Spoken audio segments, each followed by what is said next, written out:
지금 이 시대를 살아가는 사람들을 비유하자면 고속도로를 달리는 자동차라고 말할 수 있겠습니다. 이 시대는 고속도로요. 우리는 그 고속도로를 달리는 자동차인 것이죠. 물론 다들 느끼시는 것처럼 우리가 사는 이 시대는 참 빠릅니다. 변화도 빠르고 삶을 살아가는 방식도 빠르며 일도 참 빠르게 하죠. 유행하는 노래들도 보면 참 빠르고요. 또 유행하는 운동도 빠른 달리기입니다.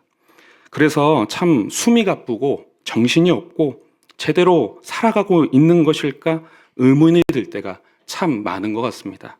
왜 그럴까요? 아마도 멈추어 서서 생각할 여유가 없기 때문 아니겠습니까? 또 멈추어 서서 뒤를 돌아볼 짬이 나지 않기 때문 아니겠습니까? 여러분 생각해 보십시오. 고속도로에서 차가 멈춘다고 생각해 보십시오. 큰 사고가 날 것입니다. 그런데 뒤까지 돌아보겠다? 대형 사고도 이런 사고가 없을 것입니다.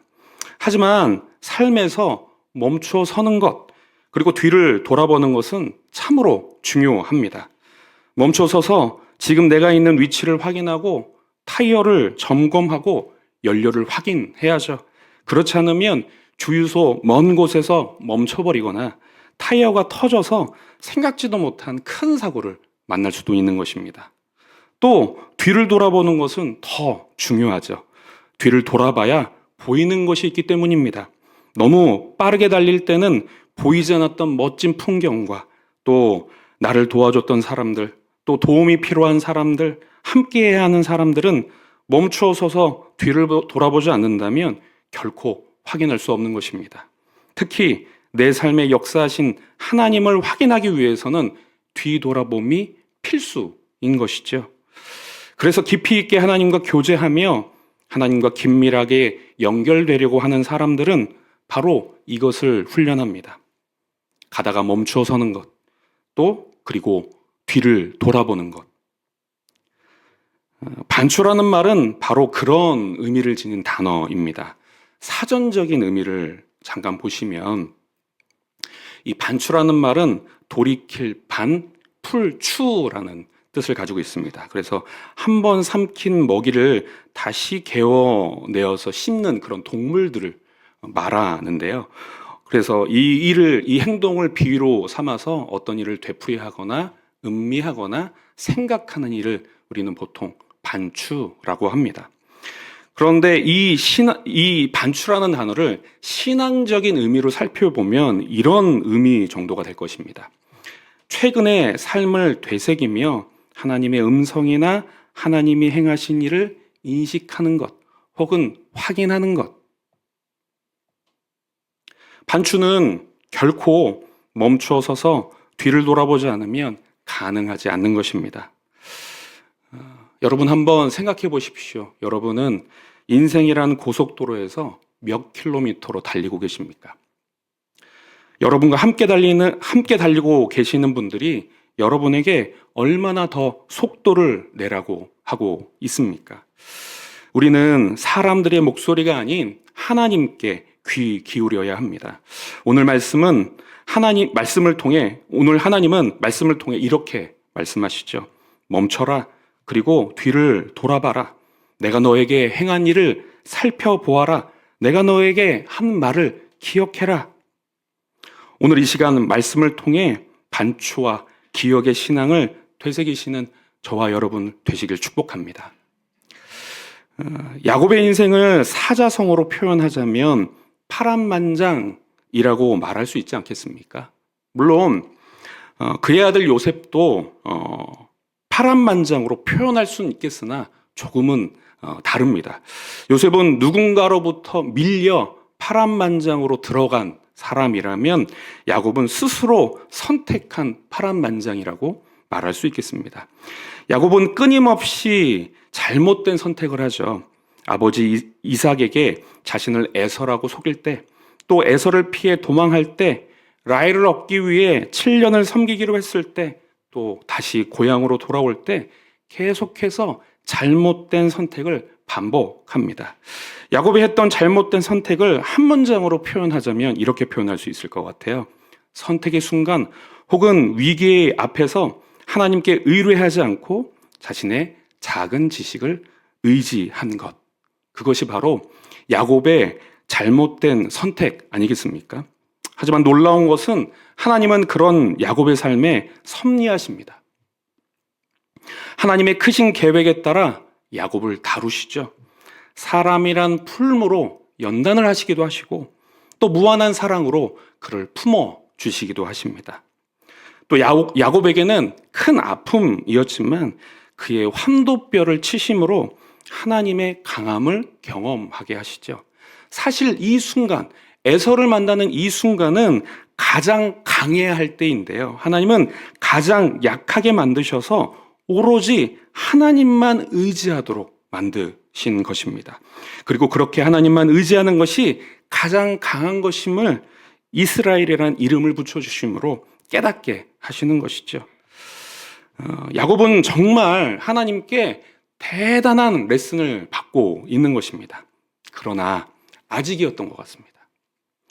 야곱이 하나님의 은혜로 에서에게서 용서를 받았을 때, 그래서 가나안 땅을 삶의 터전으로 삼았을 때 정말 예상치 못한 아픔을 겪게 됩니다. 그 땅에 이미 자리 잡고 있던 사람들에 의해 딸 디나가 강간을 당하는 것인데요. 물론 이 일을 벌인 자가 그 지역 족장의 아들이었고 또 그가 디나를 사랑하여서 아내를 삼으려 했습니다. 하지만 더 큰 위기가 찾아오는데요. 야곱의 아들들이 결혼을 하기 위해선 너희가 할례를 해야 한다고 요청을 했고요. 그 지역 모든 남자들이 할례를 받아서 가장 고통스러워하는 순간 찾아가서 그 남자들을 모두 멸살하는 것입니다. 주목할 것은 야곱의 대처입니다. 야곱은 이 소식을 듣고 이렇게 답하죠. 34장 30절의 말씀입니다. 우리 다 같이 한번 읽어보겠습니다. 시작. 야곱이 시므온과 레위에게 이르되 너희가 내게 화를 끼쳐 나로 하여금 이 땅의 주민 곧 가나안 족속과 브리스 족속에게 악취를 내게 하였도다. 나는 수가 적은즉 그들이 모여 나를 치고 나를 죽이리니 그러면 나와 내 집이 멸망하리라. 아멘. 어떠십니까? 야곱의 이 답변이 어떻게 느껴지십니까? 큰 어른답게 행동을 하거나 믿음의 조상다운 그런 대처라고 여러분 보이십니까? 만약 그가 큰 어른이거나 믿음의 조상답게 대처했다면 이렇게 말을 했어야 했습니다. 만약 큰 어른이었다면 야, 니들 생각 있냐? 어떻게 그렇게 위험한 행동을 했느냐? 그러나 어쩔 수 없다. 내가 책임지겠다. 라고 말을 한다든지 아니면 믿음의 조상으로서 정말 큰일이구나. 너희의 그릇된 분노는 참으로 안타깝지만 하나님이 도와주실 것이다. 너희의 죄는 하나님이 물으시지만 지금 이 순간 하나님이 우리를 지키실 것이니 함께 기도하자. 뭐 이런 말을 했어야 하지 않겠습니까? 그런데 지금 야곱이 뭐라고 하고 있냐면 니들 때문에 지금 죽게 생겼다. 니들 때문에 우리가 다 죽게 생겼다. 무슨 생각으로 이렇게 일을 벌인 거냐? 대책은 없고 핑계와 책임 물음만 있는 것이죠. 그런데 야곱 어떤 사람입니까? 야곱은 무려 믿음의 조상으로 불리는 사람입니다. 아브라함의 하나님, 이삭의 하나님, 야곱의 하나님 이라고 부를 때 이 들어가는 사람인 것이죠. 그 위대한 요셉도 모세도 들어가지 못한 3명 중에 한 사람인 것입니다. 그런데 어떻게 이 위대한 조상이 될 수 있는가? 이런 야곱이. 그 이유는 아브라함과 이삭과 야곱에게 있지 않았습니다. 성경을 자세히 보면 아브라함도 이삭도 야곱도 온전하지 못한 사람임을 우리는 알 수 있습니다. 아브라함은 2번이나 자신의 목숨을 지키기 위해 하나님을 의지하기보다 아내를 누이라고 거짓말하지 않습니까? 또 이삭은 유격의 눈이 멀어서 하나님의 뜻과는 전혀 다르게 에서를 장자로 세우려고 했고요. 그리고 야곱은 앞에서 언급한 것 같이 끊임없이 오답을 작성합니다. 하지만 하나님은 그들을 자신의 경륜에 따라서 그들의 삶에 섭리하시는 것이죠. 하나님의 크신 계획에 따라 그들의 삶에 임하셔서 그들을 이끌어 가시는 것입니다. 여러분, 우리의 삶도 마찬가지 아니겠습니까? 스스로 너무 연약하다고, 우리의 마음이 너무나 약하다고, 악하다고, 또 위대함을 찾아볼 수 없다고 여러분 실망하지 마십시오. 하나님은 우리가 진토임을 이미 아십니다. 우리의 밑바닥을 모두 아시고 우리를 구원하셨습니다. 우리의 한계를 아시고 우리의 삶을 하나님의 크신 계획 안에 포함시키셨습니다. 그러니 하나님께 우리의 밑바닥을 들켰다고 해서 너무 부끄러워하거나 한계로 인하여 면목 없다고 피한다면 매우 미련한 것이죠. 하나님은 이 모든 것을 아셨고 우리는 그런 하나님을 믿고 눈 꼭 감고 우리의 삶을 하나님께 던져야 하는 것입니다. 기억하십시오. 하나님은 우리가 진토임을 아십니다. 우리의 모든 약함을 아시고 우리의 모든 밑바닥을 확인하셨습니다. 그런 하나님께 민망함과 부끄러움을 던져버리고 우리의 삶을 하나님 앞에 맡겨 드리시길 바랍니다. 눈 꼭 감고 우리의 모든 삶을 하나님 앞에 던지시는 저와 여러분들 되시길 축복합니다. 하나님은 위기의 순간 야곱을 찾아오십니다. 그리고 이렇게 말씀하시죠. 1절의 말씀인데요. 우리 다 같이 한번 읽어보겠습니다. 시작. 야곱에게 이르시되 일어나 베델로 올라가서 거기 거주하며 내가 내 형 에서의 낯을 피하여 도망하던 때에 내게 나타났던 하나님께 거기서 제단을 쌓아라 하신지라. 아멘. 하나님은 위기의 때에 야곱이 했던 서원을 기억나게 하십니다. 하나님은 야곱에게 베델로 가라 하시는데요. 이 베델이라는 뜻은 다들 아시는 것처럼 하나님의 집, 이제 베트가 집이라는 뜻이고 엘이 하나님이라는 뜻이잖아요. 하나님의 집이라는 그 곳으로 가라고 하십니다. 형을 피해 도망가다가 하나님을 만나는 곳입니다. 야곱은 그곳에서 이렇게 서원을 하는데요. 창세기 28장 20절에서 22절입니다. 야곱이 서원하여 이르되 하나님 나와 함께 계셔서 내가 가는 이 길에서 나를 지키시고 먹을 떡과 입을 옷을 주시어 내가 편안히 아버지 집으로 돌아가게 하시오면 여호와께서 나의 하나님이 되실 것이요 내가 기둥으로 세운 이 돌이 하나님의 집이 될 것이요 하나님께서 내게 주신 모든 것에서 10분의 1을 내가 반드시 하나님께 드리겠나이다 하였나이다. 하나님은 그 약속을 모두 지키셨죠. 야곱을 보호하셨을 뿐만 아니라 거부가 되게 하셔서 그를 고향으로 돌아오게 하셨습니다. 그리고는 이제 야곱이 약속을 지킬 차례인 것입니다. 그런데 왜 하필 이때일까요? 왜 하필 야곱이 가장 위기의 순간에 하나님은 왜 야곱에게 약속을 지켜라 하시는 것일까요? 그런 분들 있잖아요. 바쁠 때 꼭 부탁하는 분들. 저희 집에도 그런 분들이 좀 있거든요. 꼭 제가 바쁠 때 배고프다, 같이 놀자, 어디 좀 가자, 숙제 좀 도와달라 하는 그런 분들이 집에 계십니다. 눈치가 좀 없으신데요. 그런데 하나님이 눈치 없이 야곱에게 뜬금없는 요구를 하시는 것인가? 아닙니다. 하나님 다 뜻이 있으시죠. 하나님은 이전에 다윗이 사울을 피해 도망갈 때 골리앗의 칼을 만나시게 하시거든요. 사무엘상 21장 9절을 보시면 이런 말씀이 있습니다.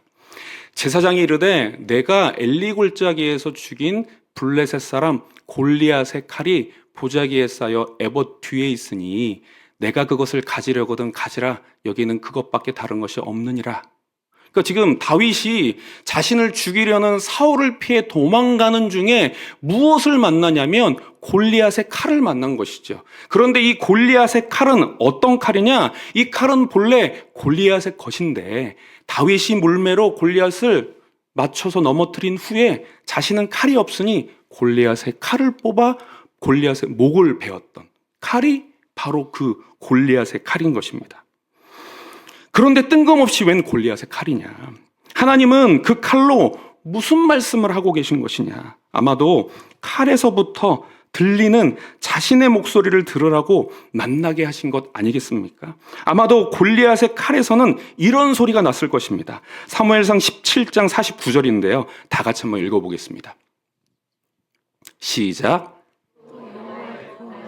칼과 그가 창에 있지 아니함을 이 무리에게 알게 하리라. 전쟁은 여호와께 속한 것인즉 그가 너희를 우리 손에 넘기시리라. 아멘. 이 말씀은 누가 한 멘트입니까? 누가 한 말인가요? 다윗이요. 골리앗 앞에 나와서 그 청소년, 그 어린 다윗이 골리앗 앞에 서서 당당하게 외쳤던 멘트가 바로 저 말씀입니다. 다윗은 골리앗의 칼을 만나고 나서 그 칼을 손에 들고 나서 어떤 생각을 했을까요? 내가 두려워하지 말아야지. 전쟁은 나에게 속한 것이 아니라 내가 얼마나 큰 군사력을 갖고 있는 것에 속한 것이 아니라 하나님에 속한 것이지. 하나님께 속한 것이지. 야곱에게도 마찬가지셨을 것입니다. 하나님께서 야곱에게 베델로 가서 제단을 쌓아라 하시는 것은 나의 보호와 나의 인도함을 기억해라. 내가 내 형 에서의 낯을 피하여 아무것도 없이 도망하던 때, 그때 내가 너를 보호하였고 지켰고 지금 너가 거부가 되어서 네 고향으로 돌아오지 않았느냐? 나는 너에게 그런 하나님이다 라는 것을 다시 기억하라고 야곱에게 그곳으로 베델로 돌아가서 제단을 쌓아라 하는 것이죠. 7절의 말씀입니다. 그가 거기서 제단을 쌓고 그곳을 엘베델이라 불렀으니 이는 그의 형의 낯을 피할 때 하나님이 거기서 그에게 나타나셨습니다. 야곱은 그곳을 엘베델이라고 합니다. 베델은 아까 말씀드렸던 것처럼 하나님의 집인데요. 엘베델이라고 하면 그러니까 베델의 하나님이라는 뜻. 하나님의 집의 하나님 뭐 이런 뜻인데요. 이것을 조금 의역을 하면 하나님이 보호하셨던 곳에서 다시 하나님을 만났다. 하나님이 지키셨던 곳에서 다시 하나님의 인도하심을 경험한다. 뭐 이런 뜻 아니겠습니까? 그런데 창세기에서 이 제단을 쌓는 장면들이 여러 번 등장을 합니다. 야곱에게 하셨던 것처럼 하나님께서 직접 제단을 쌓아라 명하시기도 하시고요. 또 등장하는 인물들이 스스로 제단을 쌓고 하나님께 예배하기도 합니다. 창세기 8장 20절을 보면 이런 말씀이 있는데요. 함께 읽어보겠습니다. 시작. 노아가 여호와께 제단을 쌓고 모든 정결한 짐승과 모든 정결한 새 중에서 제물을 취하여 번제로 제단에 드렸더니. 노아는 홍수가 끝나고 이제 방주 밖으로 나와서 하나님께 제단을 쌓고 제물을 드렸습니다. 이 노아가 제단을 쌓았던 이유는 무엇일까요? 아마도 이런 이유 아니겠습니까? 이 세상 그 누구보다도 강하신 분, 그러나 그를 따르는 자를 신실하게 지키시고 좋은 삶으로 인도하시는 그 하나님을 만났기 때문에 그 하나님께 감사하고 그 하나님을 자랑하고 그 하나님을 높이고 싶어 제단을 쌓고 번제를 드린 것 아니겠습니까? 또 창세기 12장 7절과 8절을 보면 아브라함이 제단을 쌓는 장면이 등장을 하는데요. 하나님께서 가나안 땅을 주시겠다 약속을 다시 한번 확인을 하시고 감사의 마음으로 제단을 쌓는 장면도 등장을 하고요. 또 8절을 보면 장막을 옮겨서 그곳에서 여호와께 제단을 쌓고 여호와의 이름을 불렀다라고 기록을 하고 있습니다. 여기서 여호와의 이름을 불렀다는 표현은 어떤 의미냐면 여호와에 대한 믿음을 공적으로 선포하였다. 그래서 루터는 이 부분을 설교했다라고 번역을 하기도 합니다. 그러니까 하나님을 인정하고 감사를 표현했을 뿐만 아니라 주변 사람들에게 하나님의 크심을 나타냈다는 것이죠. 또 13장 18절인데요. 이제 여기까지만 보려고 하거든요. 마지막으로 한 번만 같이 읽어보겠습니다. 시작. 이에 아브라함이 장막을 옮겨 헤브론에 있는 마므레 상수리 수풀에 이르러 거주하며 거기서 여호와를 위하여 제단을 쌓았더라. 소위 이 동서남북 언약이라고 불리는 그 언약을 받고 난 후에 지금 아브라함이 제단을 쌓는 그런 장면인데요. 아마도 이 순간 아브라함은 불안함을 느꼈을 것입니다. 이유는 무엇이냐면 지금 이 앞전에 어떤 사건이 있었냐면 조카 롯과 이 자신의 가축들이 너무나 많아서 먹을 풀이 없어서 갈라지기로 합니다. 그런데 이 자비로운 아브라함은 롯에게 먼저 땅을 선택하게 하거든요. 그랬더니 눈치 없는 롯은요, 어떻게 하냐면 진짜 좋은 땅을 선택하는 거예요. 성경에 뭐라고 기록이 됐냐면 여호와의 동산 같고, 그러니까 에덴 동산 같고 애굽과 같은 땅을 선택했다라고 말을 하는 것이죠. 아브라함은 어쨌든 처음에 먼저 선택하라 했으니 아마도 마음에 좀 이렇게 좀 뭔가 껄끄러움이 있었겠지만, 그래, 그 땅을 선택해서 가라 보낸 후에, 그럼 나는 어떤 땅을 선택할 것인가? 룻은 누가 봐도 가장 좋은 땅을 선택했는데 나도 좋은 땅을 만날 수 있을까? 이런 불안함이 있지 않았겠습니까? 그런데 그 순간 하나님께서 아브라함에게 찾아오는 것이죠. 찾아오셔서 그 불안과 염려를 잠재해 오시는 것입니다. 동쪽과 서쪽과 북쪽과 남쪽에 있는 모든 땅을 봐라. 이 땅 모두 너에게 주겠다. 너희 후손들에게 주겠다. 약속하시는 것이죠. 하나님은 아브라함의 불안과 염려를 아시고 정말 섬세하게 그를 위로해 주시는 것입니다. 그리고 그런 위로에 감사하여 아브라함은 하나님께 제단을 쌓는 것이죠. 더 많지만 제단을 쌓는다는 것은 하나님을 만났다는 증거입니다. 자신을 지키시고 인도하시는 하나님, 아직 눈에 보이진 않지만 신실하게 약속하시는 하나님. 믿음의 조상들은 그들을 인도하시는 하나님께 감사하여 하나님의 신실하심과 크심을 찬양하기 위해, 또 기억하기 위해 제단을 쌓았던 것입니다. 제가 이런 이야기를 들은 적이 있습니다. 유학을 다녀오셨던 한 목사님이신데요. 이 목사님이 정기적으로 온 가족이 모여서 한 상자를 열고 그 안에 있는 물건들을 함께 꺼내보면서 묵상을 하는 그런 행사, 가족 행사를 진행하신대요. 그럼 그 안에 들어있는 물건들은 어떤 물건들인가? 어떤 물건들이냐면 하나님께서 자신들의 삶에 놀랍게 역사하셨던 순간에 그 주변에 있었던 중요한 물건들이라는 거죠. 그래서 어떤 물건이 있냐면 한 물건은 봉투입니다. 봉투, 빈 봉투. 이게 유학을 다녀오셨으니까 유학의 어떤 순간에 알지도 못하는 어떤 분이 정말 본인들이 필요한 만큼, 딱 필요한 만큼 그 봉투 안에 돈을 넣어서 집 앞에 놓고 가셨다는 거예요. 그래서 그 봉투를 버리지 않고 그 상자에 놓고 정기적으로 그 봉투를 꺼내서 기억하면서, 아, 하나님이 우리와 함께 하셨지. 하나님께서 우리의 필요를 아시지. 하나님께서 그 필요를 채워주시지. 다시 한번 기억하는 것이죠. 그 봉투는 그 가족에게 제단이 되어서요, 하나님을 기억하고 하나님을 인정하고 하나님을 신뢰하는 용도로 사용되는 것입니다. 또 많은 분들은 일기를 씁니다. 우리 이 기독교 역사를 보시면 신앙의 분들 중에 일기를 쓰셨던 분들이 참 많아요. 정확히 말하면 뭐 신앙의 일기 혹은 하나님과 동행하는 어떤 일기, 뭐 이런 것일 텐데요. 삶 속에 역사하시는 하나님을 기억하기 위해, 혹은 반추하며 하나님께서 지금 이 순간 나에게 어떤 말씀을 하시고 어떻게 일하고 계시는지를 해석하는 그런 방법 중 하나일 것입니다. 저도 좀 뜨문뜨문이기는 했지만 고등학교 때부터 지금까지 일기를 쓰고 있습니다. 지금은 쓰고 싶을 때 쓰는데요. 어릴 적에는 작은 수첩에 이렇게 기록을 했고요. 지금은 인터넷이란 그 가상 공간에 이제 일기를 쓰고 있습니다. 그리고 무려 이름도 있어요. 제 일기장에 이름도 있습니다. 이름이 뭐냐면 자경입니다. 이 자경이라는 말이 한옥 건축에서 창을 말하거든요. 그러니까 한옥 건축이 미음자나 혹은 디귿자로 되어 있잖아요. 그런데 그 창이 어떤 창이냐면 안쪽으로 나 있는 창. 그래서 스스로 자라는 의미의 자이고요. 그 다음에 경이 이제 창인 것이죠. 스스로를 돌아보는 창, 뭐 이런 의미를 가지고 있는 그런 일기장인데요. 이름 잘 짓지 않았습니까? 이 일기는요, 제가 해보니까요, 기억보다는 반추하는 것에 큰 강점이 있습니다. 큰 장점이 있습니다. 나의 삶에 말씀하시는 하나님, 일하시는 하나님을 해석하기에 참 좋은 도구인 것 같습니다. 지금도 이 지난 일기들을 들여다보면 질문들로 가득해요.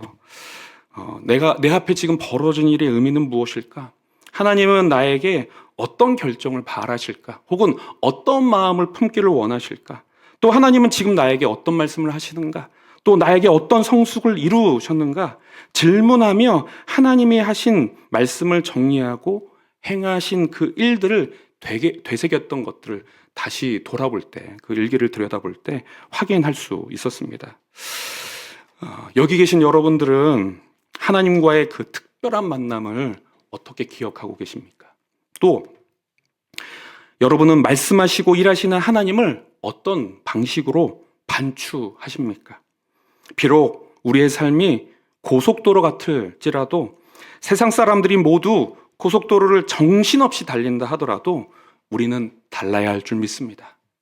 우리는 하나님의 사람들로서 하나님이 우리의 삶에 어떤 말씀을 하시는지 또 어떤 일을 행하셨는지 멈추어 서서 돌아봐야 하는 사람임을 믿습니다. 그리고 하나님의 특별한 섭리를 기억해야 하는 것입니다. 축복합니다. 믿음의 선배들이 재단을 쌓았던 정신을 기억하시며 여러분의 삶에 반추의 신앙, 기억의 신앙을 장착하시는 저와 여러분들 되시길 축복합니다.